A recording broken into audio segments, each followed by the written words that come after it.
सुप्रभात बच्चों, मैं आपकी हिंदी की अध्यापिका पूजा श्रीवास्तव आज आपको हिंदी में एक नया पाठ पढ़ाऊंगी। पहले देख लेते हैं पाठ कौन सा है और उसका शीर्षक क्या है। चलिए पहले देखते हैं पाठ 1। पाठ का शीर्षक है हम पंछी उन्मुक्त गगन के। बच्चों, हम पंछी उन्मुक्त गगन के ये एक कविता है और इसके कवि कौन है उनको भी देखते हैं। कवि है शिवमंगल सिंह सुमन। इस कविता में आए हुए पहले कुछ कठिन शब्दों को हम लोग देख लेते हैं ताकि जब हम कविता पढ़ेंगे उसके भावों को समझेंगे तो हमारे लिए सरलता हो जाएगी। शब्द हैं और उसके अर्थ।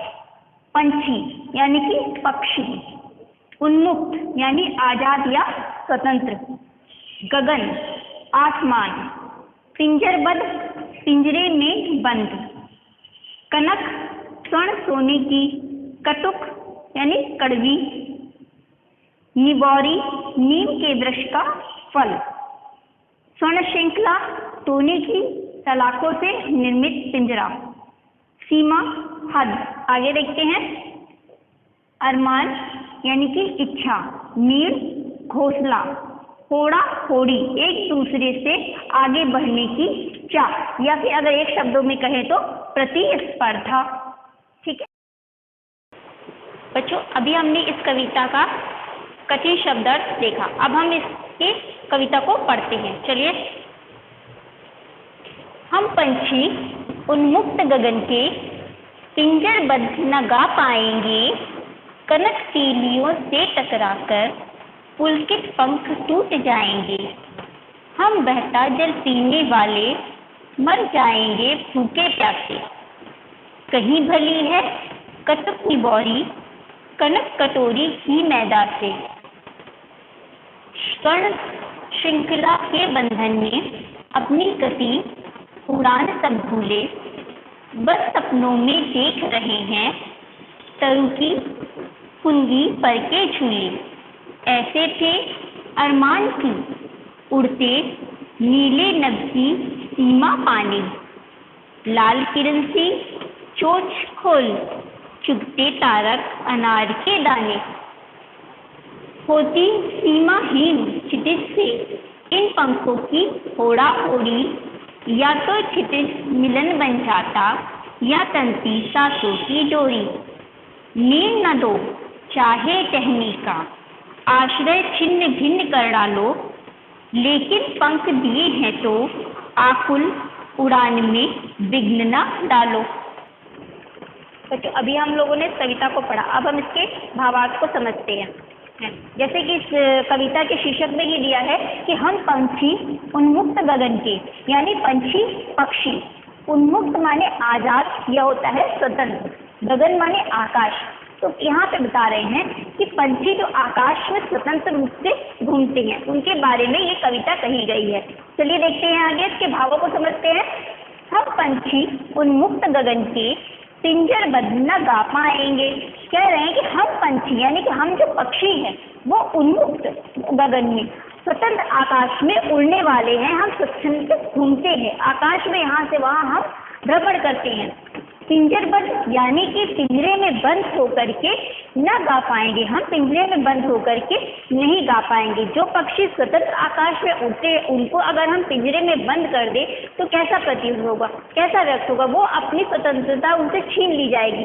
वो पिंजरे में बंद होकर घुटके रह जाएंगे और वो गा नहीं पाएंगे। आगे कह रहे हैं कि कनक तीलियों से टकराकर, यानी कि सोने की तीलियां, कनक माने कि सोना, सोने की तीलियों से टकराकर पुलकित पंख टूट जाएंगे। उनके जो पुलकित पंख, यहाँ पे कह रहे हैं कि कनक तीलियों यानी कि जो सोने से बनी तीलियां हैं, जो पिंजरा जो है उनका वो सोने से बनी ही क्यों ना हो, उनके पंख टकरा करके, जो छोटे छोटे पंख है उनके, वो पंख टकरा करके टूट जाएंगे। आगे कहते हैं हम बहता जल पीने वाले मर जाएंगे भूखे प्यासे। पक्षी जो है वो क्या है, वो स्वतंत्र घूमते हैं और नदियों का पानी, तालाबों का पानी वो पीते हैं। वहाँ पे अपना अनाज वो स्वयं, जहाँ खेतों से जा करके अनाज वगैरह वो लेते हैं। लेकिन अगर हम उनको पिंजरे में बंद कर देंगे तो वो भूखे प्यासे मर जाएंगे। कहीं भली है कटुक निबौरी, कनक कटोरी की सोने मैदा से। कह रहे हैं कि अगर पिंजरे में उनको आप सोने की यानी कनक कटोरी में भी मैदा माने आटा जो होता है उसका और महीन पीस करके बेटा मैदा बनाया जाता है, तो कह रहे हैं कि सोने की कटोरी में भी उनको अगर मैदा दिया जाए तो वो उनको कैसे समान है, निबौरी यानी कि नीम के वृक्ष का जो फल होता है उसको निबौरी कहते हैं। तो कटुक निबौरी यानी कड़वी निबौरी से वो ज़्यादा अच्छी लगती है। यानी कि पक्षी जो हैं वो स्वच्छंद आकाश में घूमते हैं, अगर और खेतों में जा कर के में अनाज लेते खाते हैं, नदियों में जा कर के नदियों का पानी पीते हैं। लेकिन अगर उनको पिंजरे में बंद कर दिया जाएगा और पिंजरे में बंद करके हम उन्हें सोने की कटोरी में भी अनाज देंगे तो वो उनके लिए व्यर्थ है। उनको तो स्वच्छंद आकाश में ज़्यादा भ्रमण करना ज़्यादा पसंद आता है। तो कह रहे हैं वहाँ पे पक्षी के द्वारा कहना चाहते हैं कि आप सोने की कटोरी में हमको चाहे मैदा ही क्यों न दे दो, लेकिन उससे हमारे लिए क्या कौन सी चीज़ भली है, नीम की जो निबौरी होती है, नीम के वृक्ष का जो फल होता है वो हमें ज़्यादा प्रिय है। आगे कहते हैं स्वर्ण श्रृंखला के बंधन में, स्वर्ण श्रृंखला यानी सोने की श्रृंखला, सोने की श्रृंखला यानी कि सोने की जो जंजीर होती है उसमें बंद के हमें अगर सोने की जंजीर में बांध दिया जाएगा तो अपनी गति उड़ान सब भूले, हम जो उड़ान है जो हमारी गति है वो हम सब भूल जाएंगे। अगर हमको सोने की जो श्रृंखला में यानी कि जंजीर में अगर हमें बांध दिया जाएगा तो हम अपनी उड़ान को भूल जाएंगे, हमारी जो गति है वो हम भूल जाएंगे। बस सपनों में देख रहे हैं तरु की उंगली पर के झूले, हम अपनी जो गति है वो भूल जाएंगे, हम अपनी उड़ान को भूल जाएंगे। बस अपने सपनों में ही देखेंगे कि हम कुंगी यानी कि तरु माने होता है वृक्ष,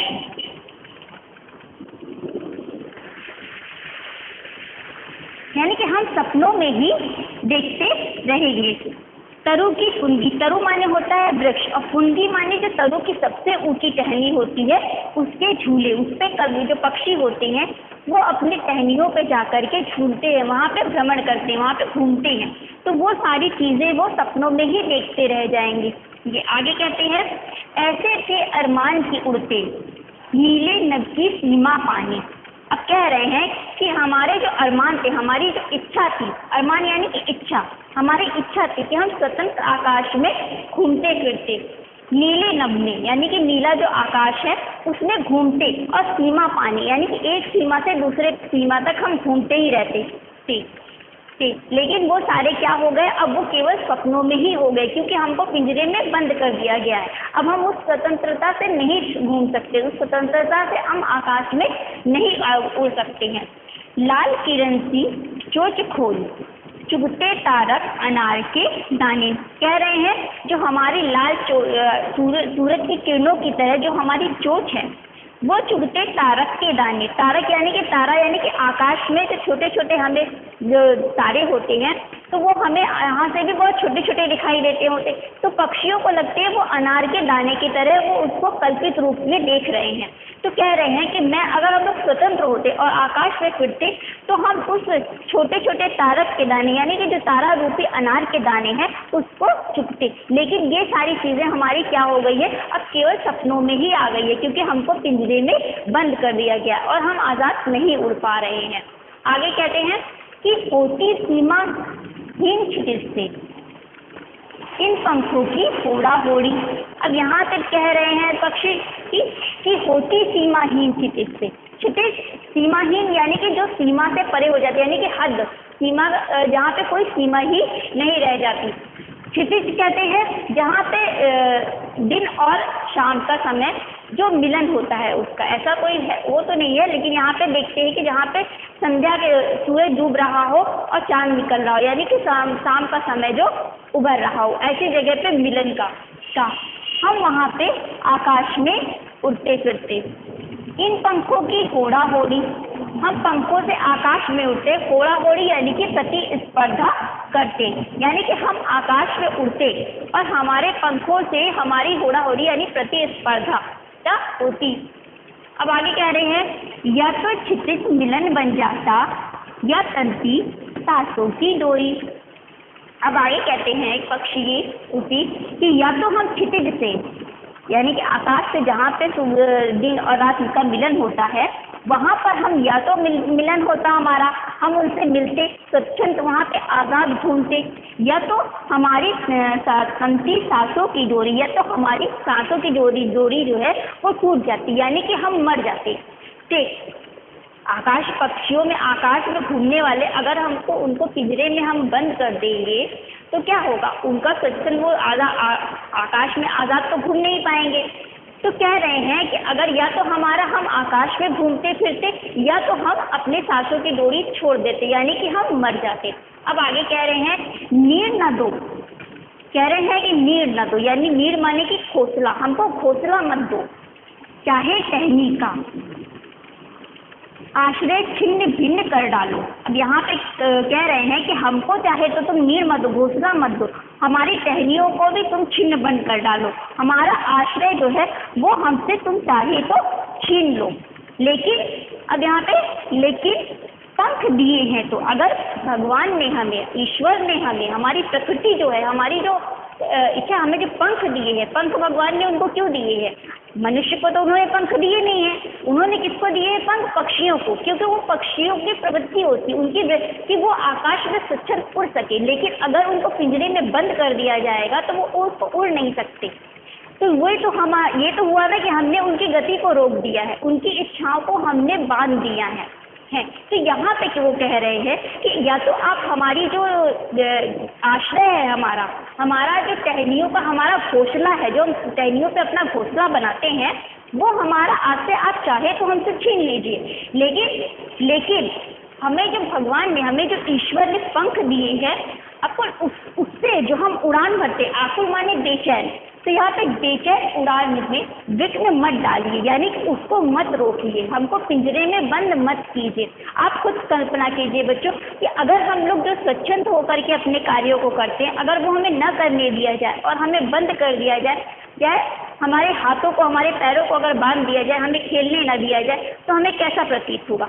यहाँ पे उसी प्रकार से कवि ने, यानी कि सुमन जी ने पक्षियों के बारे में बताया है कि पक्षियों को स्वच्छंद जो प्रकृति दी गई है आकाश पे उड़ने की, अगर उनको बांध दिया जाएगा, पंजरे में बंद कर दिया जाएगा, भले वो सोने की क्यों ना हो, सोना बहुत अमूल्य होता है, लेकिन अगर सोने में ही हमको बंद कर दिया जाएगा तो हम अपने कार्य को नहीं कर पाएंगे, अपनी इच्छाओं की पूर्ति नहीं कर पाएंगे, हम उड़ान नहीं भर पाएंगे। तो आशा करती हूँ कि जो कवि ने पक्षी के बारे में कहा है कि हमें पक्षियों को स्वतंत्र घूमने देना चाहिए, ये कविता आपको अच्छी लगी होगी और इसके भावों को समझ करके आप पक्षियों को पिंजरे में बंद नहीं करेंगे और उनको स्वच्छंद घूमने देंगे। धन्यवाद।